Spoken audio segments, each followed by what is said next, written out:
about to go through 6 Bubble apps that have absolutely changed the lives of their founders. Now, each of these founders had different goals for their apps. One, in fact, that is probably the most surprising ending that I've ever seen, so stick around for that. But my goal with this video is to show you exactly what's possible on Bubble and hopefully even give you some inspiration for your own app. Let's start with an app and company called Cuure. So Cuure was built on Bubble, and it is essentially a personalized supplement app and subscription service. So you'll use the app to get a diagnosis for what types of supplements, vitamins you should be taking to reach your own health and wellness goals. And then you'll get their recommendation based on the information you've chosen throughout the diagnosis process. And then you can receive those supplements and vitamins in the mail to start taking them every day. And then you can track your progress as you take them on your health and wellness journey.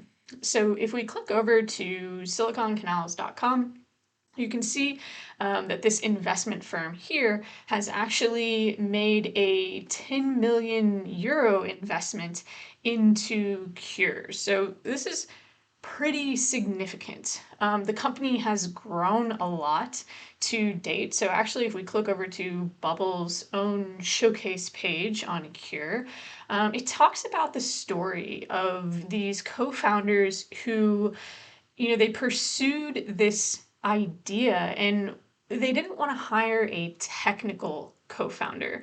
They wanted to do it themselves, which is why they stayed on Bubble and really took advantage of the capabilities of no code. So they pretty quickly grew to having a revenue of over 100,000 euros per month, and they raised their first seed round back in July of 2020. And of course, as we've already looked at, they've grown significantly from there. I often hear or read about people asking where the successful Bubble apps are. Like, where are the examples that they can go and look at to prove that an app that you build on Bubble can be successful? And the thing to understand, and you can see this here, is that, these apps that are successful, these companies that are successful, they're not talking about Bubble. They're not boasting about Bubble on their landing pages or in any of their marketing or anything like that. Why would they? They're companies that are focused on their own growth and their own customers and their own impact, right? And so this is such a great example of a company that grew really quickly early on, 6-figure months, raised a really significant round of funding with that 10 million euros and is continuing to grow today. Next up, let's look at Bubble-built app BetterLegal, which essentially helps new business owners set up their businesses a lot more quickly and a lot more easily than they otherwise would be able to. So if you've ever started your own business, and I mean actually going through the process of registering it and filing all the paperwork, it's a very tedious process that involves just a lot of figuring things out. And so BetterLegal does that for you. They prepare and file all the necessary documents, your legal documents, and all of that. And so they just take it all off your plate,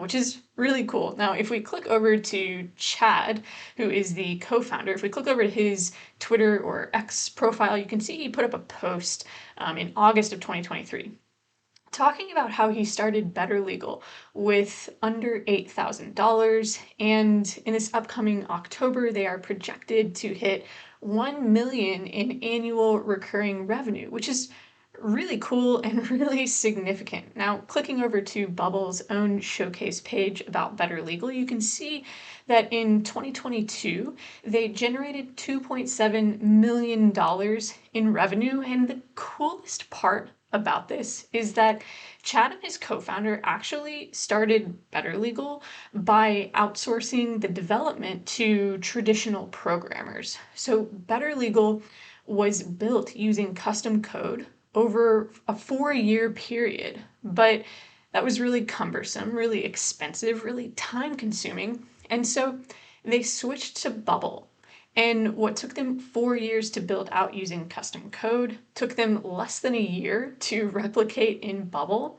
And they even added in their own internal systems using Bubble on top of that. So now they have a business that is not only doing really well revenue wise, but they are streamlined internally too, which is just setting them up for even more scale. One of the things I really love about this story is that, you see a lot of people being fearful of using no-code tools and platforms to build their apps. They ask questions like, can Bubble apps actually scale? And I love that this company actually came from having an app built with custom code, and they switched over to Bubble because they were having so much trouble scaling with an app built on custom code. And I think it's easy to overlook the fact that when you're outsourcing to developers who are building, managing, maintaining an app using custom code, that in and of itself is a really difficult business to grow and scale. It takes a lot of money. And when you switch over to Bubble, you can cut your costs so significantly and build a product, an application that is scalable in and of itself. So not only can you build a reliable product, but you can build a more scalable business as a whole. Okay, let's jump over to a company called GoodCourse. Now, GoodCourse is an app that provides harassment and inclusion training for companies. So it essentially provides TikTok style content for companies to go through training. So it helps them build safer and bias-free cultures, but in a way where employees and people going through this training are actually going to listen and engage with it.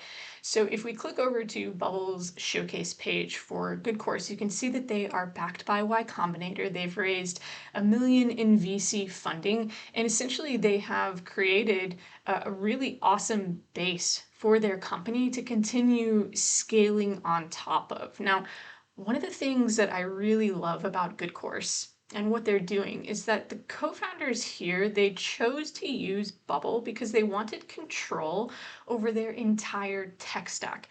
Now, a lot of companies, even ones that use no code, they are built on one platform for one part of their business or their app, another platform for another, and there's another platform here and here and here and here and just like all over the place. Now, what happens when something goes wrong with one of those platforms? Or maybe you don't want to use one of those platforms anymore. You want to move to something else. And what happens when you make the decision to do that when you're already supporting a really large and healthy user base? A transition like that isn't easy, and it can even be a little bit risky. So GoodCourse wanted to take control over scenarios like that. They wanted to use Bubble because of its end-to-end capabilities. They didn't want to be scattered all over the place with all these different software tools and apps in their tech stack. They wanted Bubble so that they could use that and be dependent on that alone because it's reliable. Now, another really cool thing that GoodCourse themselves has actually said is that, Bubble lets them future-proof against the constant evolution of the learning technology market. Now, what this essentially means is that with Bubble, because they have their entire tech stack in their own hands, they can iterate really quickly. So when, other companies are seeing changes and evolutions in their market, in their industry, and they are spending months and months outsourcing evolutions of their own product to their development teams. A company like GoodCourse can iterate really quickly. In the moment, they can make changes so quickly, and that's such a big benefit to have for your company. You don't have to schedule months and months of time for transitions and evolutions. You can just make the changes you need right when you need them. Okay, let's flip the script a little bit. We've talked about a few companies and apps that are looking for the venture backing. They're looking for the big growth, the big scale. They're looking to become those unicorn companies. But not everybody wants that. And in fact, I'd argue that the majority of people who are coming to Bubble, to no code tools, to build and launch their apps, they're looking for something that's on a smaller scale. Realistically, they just want to launch something that can give them the lifestyle flexibility and control that they're after.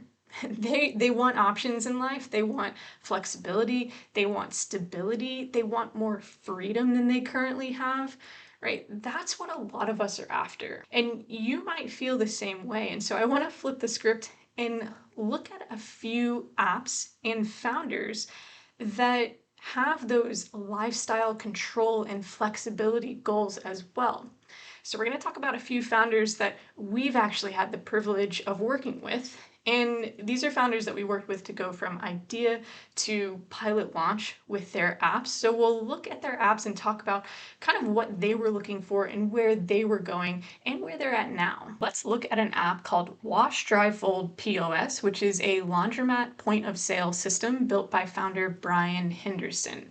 Now, Brian's kind of founder starting story is really a cool one. So previously he sold point of sale systems for laundromats, and he had a lot of experience in the space. His family owned and operated laundromats, and so to say he knew the space would be kind of an understatement, right? He was an expert in the space, and he was frustrated because the existing software solutions for laundromats to operate with just weren't as good as they should be. So laundromats were really struggling to operate as efficiently as they could be simply because they didn't have the right solutions available to them.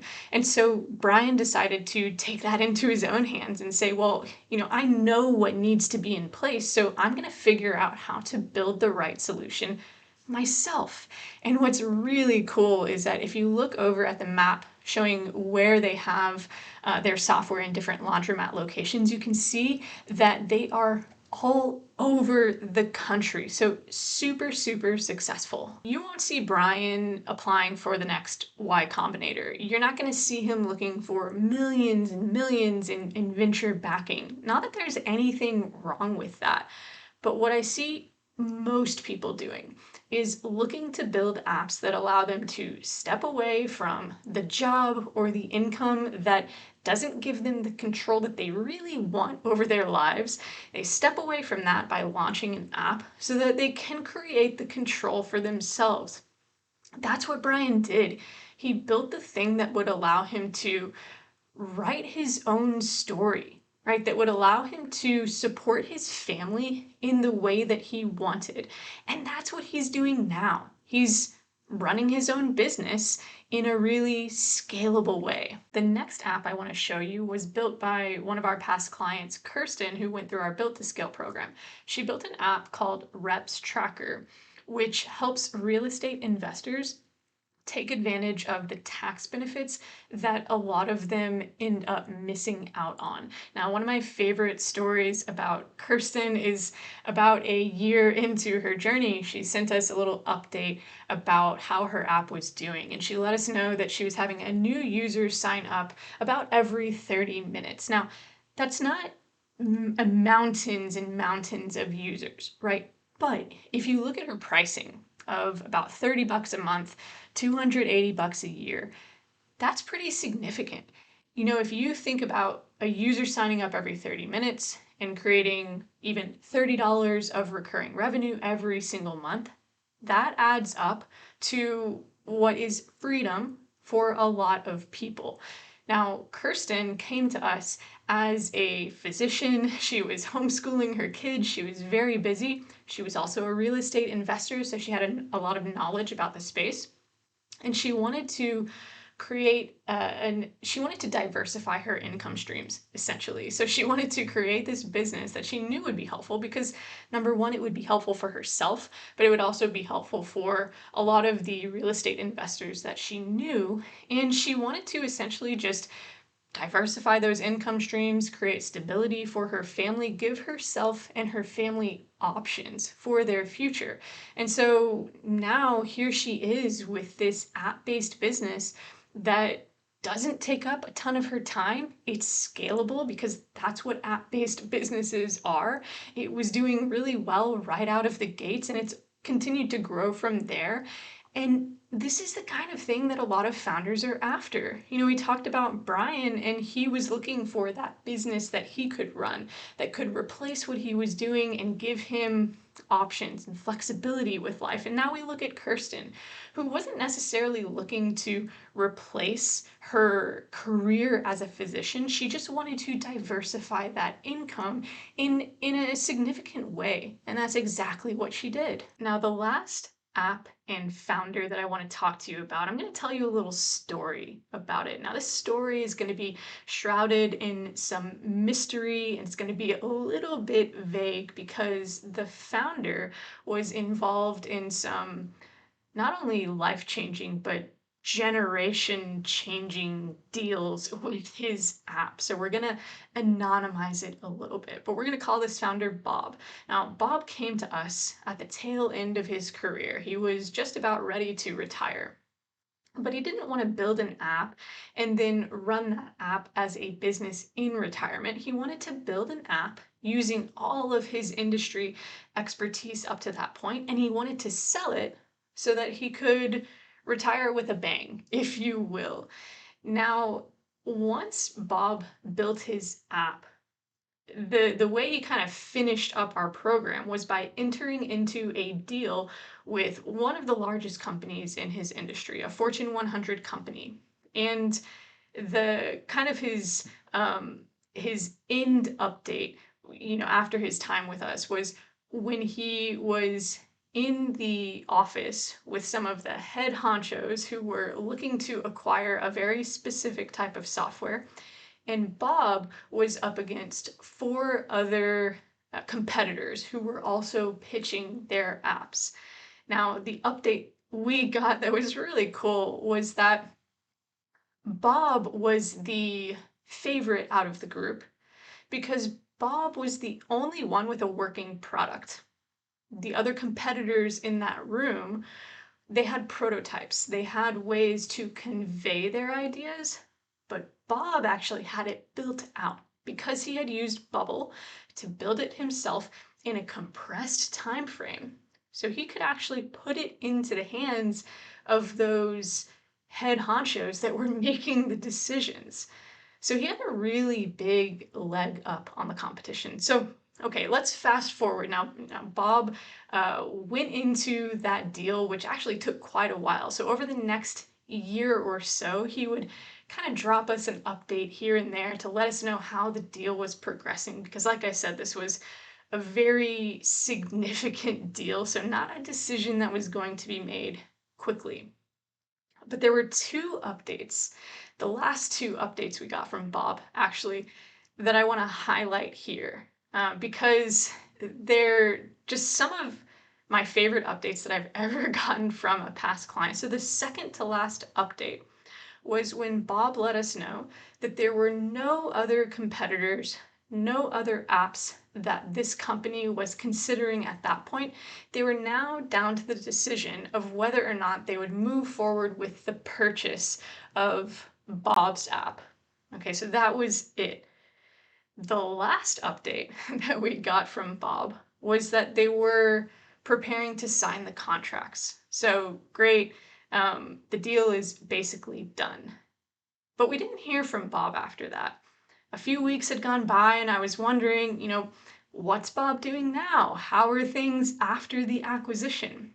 So I sent Bob an email to an email address that was attached to that company that he had created and was selling. And a really cool thing happened. The email address no longer existed. Now, in my mind, that meant that the deal was done and the acquisition had happened.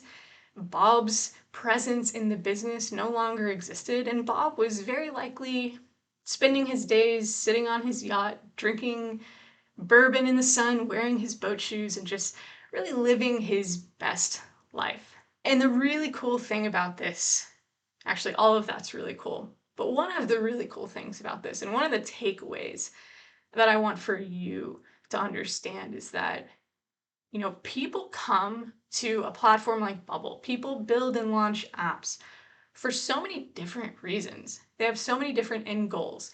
Maybe they do want to become the unicorn. Maybe they do want to apply to accelerators, right?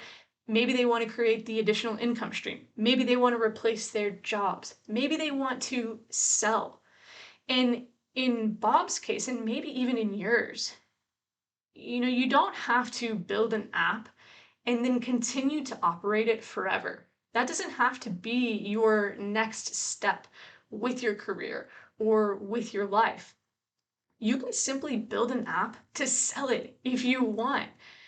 And I highly doubt that Fortune 100 company that acquired Bob's app stayed on Bubble and continued building the app on Bubble. No, they purchased his IP and probably then, took their however many in-house developers that they have, probably very, very many, and rebuilt the whole thing. And that's fine, right? An app doesn't have to stay on Bubble. But because Bob built that app on Bubble initially, that was the game changer for him. That was what set him apart from the competitors. That's what allowed him to take the next steps into that deal. And that is what allowed him to buy the yacht and drink the bourbon every day. At least that's what I'm saying. And that could be the case for you too. So from here, the path you take is completely up to you. You have options. You have control. You have power in your hands as a no-code app founder. Now, if you want to take the next steps to becoming a successful no-code app entrepreneur, regardless of the path that you want to take, head to coachingnocodeapps.com/workshop to go through a free extended training that's going to take you by the hand and help you understand the strategic next steps you need to take to hit your goals as a no-code app entrepreneur. So head to coachingnocodeapps.com/workshop for that. We'll hope to see you there. And in the meantime, I hope this was helpful, and we'll see you in the next one.